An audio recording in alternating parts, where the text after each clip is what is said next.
दोस्तों आज हम एक्सप्लेन करने वाले हैं हाल ही में आई सीरीज प्यार का प्रोफेसर के सारे एपिसोड्स को, जो कि आपको जरूर से पसंद आएंगे, इसलिए वीडियो को अभी लाइक कर दीजिए। चलिए कहानी को शुरू करते हैं। तो सीरीज की शुरुआत में हम वैभव नाम के एक छोटे से बच्चे को देखते हैं। वैभव अपने पापा सुभाष के साथ साइकिल पर बैठकर स्कूल जा रहा होता है, लेकिन जाते समय वैभव काफी निराश लग रहा था, क्योंकि वैभव के सारे दोस्त अपने बड़ी बड़ी गाड़ियों में स्कूल आया करते थे। इसी वजह से वह भी चाहता था कि उसके पापा गाड़ी लेकर उसे स्कूल छोड़ने आए। तब वैभव अपने पापा से कहता है कि पापा हमारे पास गाड़ी क्यों नहीं है, क्या हम लोग अमीर नहीं है। तब अपने बेटे की यह बात सुनकर उसके पापा को अच्छा नहीं लगता और वह सोच लेते हैं कि वैभव के लिए एक नई गाड़ी खरीदेंगे। इसलिए वह अपने एक दोस्त से पैसे उधार लेकर वैभव के लिए एक नई कार खरीद लाते हैं, जो देखकर वैभव को काफी अच्छा लगता है। फिर हमें कई साल बाद का सीन दिखाया जाता है। वैभव अब काफी बड़ा हो गया था।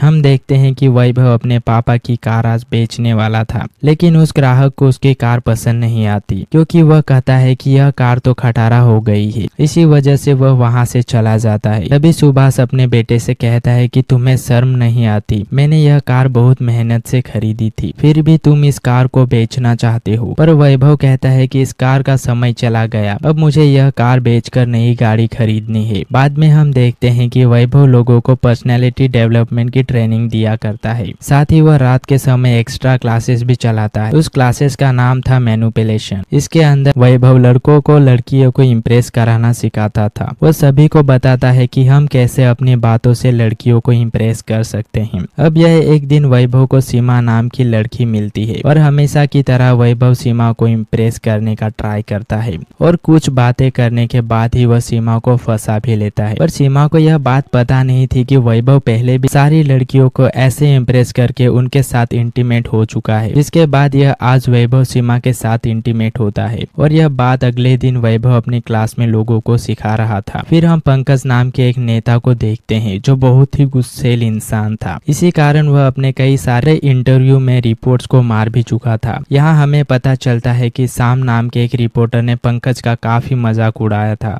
और वहाँ भी पंकज अपना गुस्सा कंट्रोल नहीं कर पाया और सबके सामने हाथापाई कर बैठा। इसी वजह से उसकी हर जगह बदनामी हो रही थी। तभी पंकज के पास एक आदमी आकर उसे वैभव का वीडियो दिखाता है। उस वीडियो में वैभव पंकज की बॉडी लैंग्वेज का काफी मजाक उड़ा रहा था कि पंकज को कुछ बोलने की तमीज नहीं है और उसकी हरकतें एकदम गवारों वाली है। यह देखने के बाद पंकज को और भी गुस्सा आ जाता है और वह अपने आदमी से कहता है कि तुम लोग शाम और इस वैभव को मेरे पास लाओ। तब पंकज के आदमी जल्दी से शाम को पकड़कर पंकज के पास लाते हैं, जहाँ यह लोग उसे खूब मारते हैं। फिर रात के समय जब वैभव अपने घर आता है तो उसके पापा उसे बताते हैं कि आज घर पर कुछ गुंडे तुम्हारे बारे में पूछ रहे थे और गुंडों का नाम सुनने के बाद वैभव काफी घबरा जाता है। उसी समय उसके पास पंकज के आदमियों का कॉल आता है, जो उसे कहते हैं कि पंकज सर तुमसे मिलना चाहते हैं, इसलिए कल सुबह भेजे गए एड्रेस पर पहुंच जाना। यह सुनने के बाद वैभव की हवा टाइट हो जाती है। अब अगले दिन वह अपनी कार में बैठकर पंकज के घर पर आता है तो पंकज वैभव से कहता है कि तुमने अपनी वीडियो में मेरी बहुत बेइज्जती की है। इस पर वैभव डरते हुए पंकज से कहता है कि सर मैंने जानबूझकर वो वीडियो नहीं बनाया था और वो मैं अगली बार ऐसा नहीं करूंगा। लेकिन पंकज कहता है कि मुझे तुम्हारी मदद चाहिए, मैं अपने आप को चेंज करना चाहता हूँ। तब पंकज की बातों से वह समझ जाता है कि पंकज को इलेक्शन जीतने के लिए अपनी इमेज सुधारनी है। जिसके बाद वैभव पंकज के टीम के लीडर मल्लिका से जाकर मिलता है। मल्लिका काफी समय से पंकज की पार्टी का प्रचार करने का काम करती थी। वही घर में हम पंकज की बहन अनामिका को देखते हैं, जो कि वैभव को यहाँ देखकर हैरान हो जाती है। खैर तभी मल्लिका वैभव से पूछती है कि आखिर तुम क्या काम करते हो। इस पर वैभव बताता है कि मैं पर्सनैलिटी डेवलपमेंट ट्रेनर हूँ, मैं पंकज के बात करने का ढंग और उसकी पर्सनैलिटी चेंज कर दूंगा, जिससे पंकज इलेक्शन में लोगों के सामने जाकर अच्छे से भाषण दे पाएगा। तब मल्लिका उससे कहती है कि पंकज को तुम्हारी कोई जरूरत नहीं है, पहले से ही दिल का साफ इंसान है, इसलिए तुम वापस चले जाओ। इतने में वैभव वहां से जाने लगता है। तब मल्लिका पंकज से आकर कहती है कि मैंने वैभव को रिजेक्ट कर दिया है। तब पंकज उसे कहता है कि तुम्हें वैभव को अपने टीम में रख लेना चाहिए, क्योंकि वह मेरी पर्सनैलिटी को चेंज कर सकता है और मुझे जनता के सामने इमेज सुधारनी है। तब मल्लिका भी मान जाती है। इस पर वह आदमी कहता है कि मल्लिका पंकज सर की बेबी है। यह सुनकर वैभव हैरान हो जाता है, क्योंकि वह तो मल्लिका को पसंद करने लग गया था। और यहीं पे पहला एपिसोड खत्म होता है। मिलते हैं अगले एपिसोड में।